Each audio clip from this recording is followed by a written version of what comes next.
আমির জামাতের দুই মেয়ে ছেলে সবাই ডাক, ডক্টর তাহের ভাইয়ের ছেলে মেয়ে সবাই ডাক। সবচেয়ে বেশি জামাতের নারীরা সবচেয়ে বেশি হচ্ছে কি সার্ভিস আছে। বাংলাদেশের যত পলিটিক্যাল পার্টি আছে তার মধ্যে কিন্তু সার্ভিস হোল্ডার যারা আছেন, রোপণের সংখ্যা বলেন, সদস্যের সংখ্যা বলেন, সেটা হচ্ছে বাংলাদেশ জামাত ইসলাম। নির্বাচনে জামাতের জন্য অনেকগুলো ভোট ব্যাংক, যেহেতু প্রথমবার আমি যদি ভুল না করি, প্রথমবার জামাত তো বড় পরিসরে এককভাবে একটা নির্বাচন করার প্রস্তুতি নিচ্ছে এবং তারা সেভাবে কাজ আগাচ্ছে।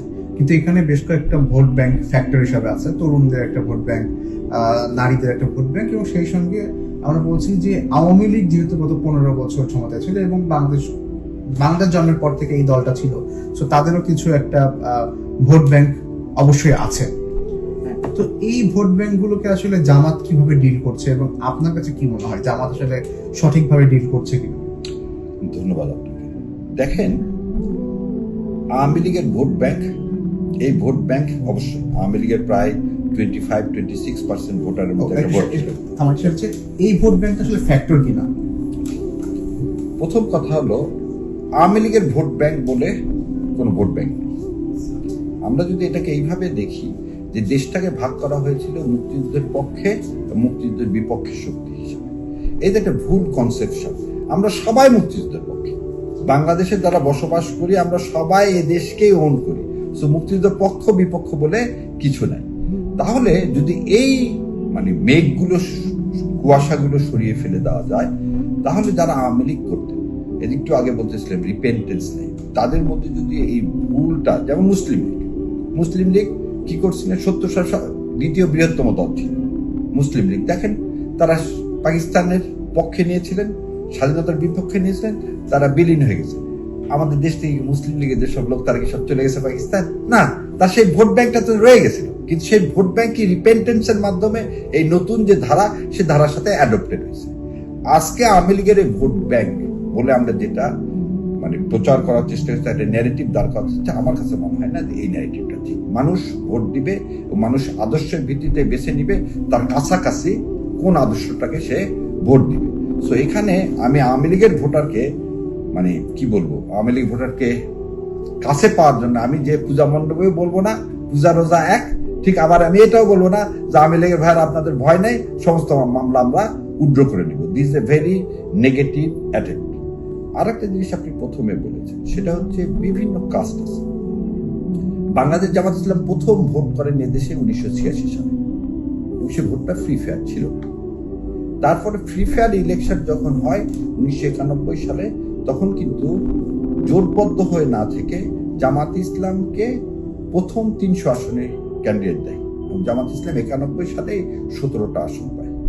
তারপরে 96 সালে জামাত ইসলাম 3টা আসন পায়। 2001 সালে জোটবদ্ধভাবে রাজনৈতিক বিএনপির সাথে জোটের মাধ্যমে তারা নির্বাচন করে। এবারে নির্বাচনটা কেমন আলাদা। জামাত ইসলাম সবসময় কিন্তু ছিল তৃতীয় অবস্থানে। জামাত ইসলাম কখনো বিরোধী দল বা সরকার ফর্ম করতে পারবে এরকম অবস্থানে আল্লাহ কখনো জামাত ইসলামকে নিয়ে যাননি বাংলাদেশের ইতিহাসে।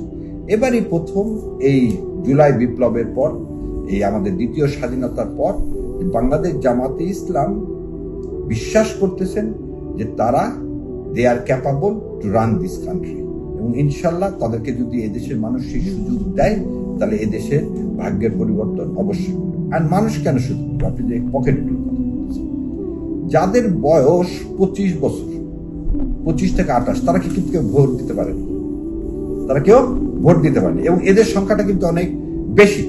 এবং এই সংখ্যার যারা, তারা কি চায়? তারা চায় ভাগ্যের পরিবর্তন, শাসনতন্ত্রের পরিবর্তন, শাসকের পরিবর্তন না, যে একজন যাবে একজন আসবে, আমি যে জায়গায় আছি সেই জায়গায় থাকবো। জামাত ইসলাম এই জায়গাটাতেই কাজ করতেছেন, যাতে এদেশে মানুষের এই যুবক শ্রেণী আইডিয়াল হয়ে বসে থাকতে না হয়। যেমন সেদিনে একটা জিনিসকে অন্যরকম ভাবে নেওয়া হয়েছে, যে মেয়েদের 5 ঘন্টা কাজের কথা। দেখেন, আমির জামাত এটা বলতে চেয়েছেন, পাশ্চাত্য সমস্ত দেশে সরকারি বা কর্পোরেশনগুলোতে আপনি কত ঘন্টা কাজ করবেন উইকলি সেটা নির্ধারিত, 40 ঘন্টা কাজ করবেন। ওখানে পার্ট টাইম জবের সুযোগ আছে কোথায়? সরকারি কর্মকর্তাদের মাঝেও। তো উনি এটা বলছেন, কোনো মা যদি চায় আমি 20 ঘন্টা কাজ করবো, যদি 20 ঘন্টা তার জন্য এনাফ হয়, সে যদি 20 ঘন্টা ভাবছে আমি 4 ঘন্টা করে 5 দিনে করে দেবো। সো এই সুযোগটা তৈরি করার জন্য, অ্যাকোমোডেট করার জন্যই এই প্রস্তাবটা দেওয়া হয়েছে।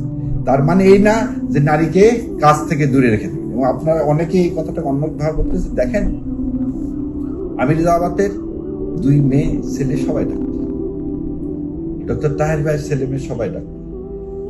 সবচেয়ে বেশি জামাতের নারীরা সবচেয়ে বেশি হচ্ছে কি সার্ভিস আছে।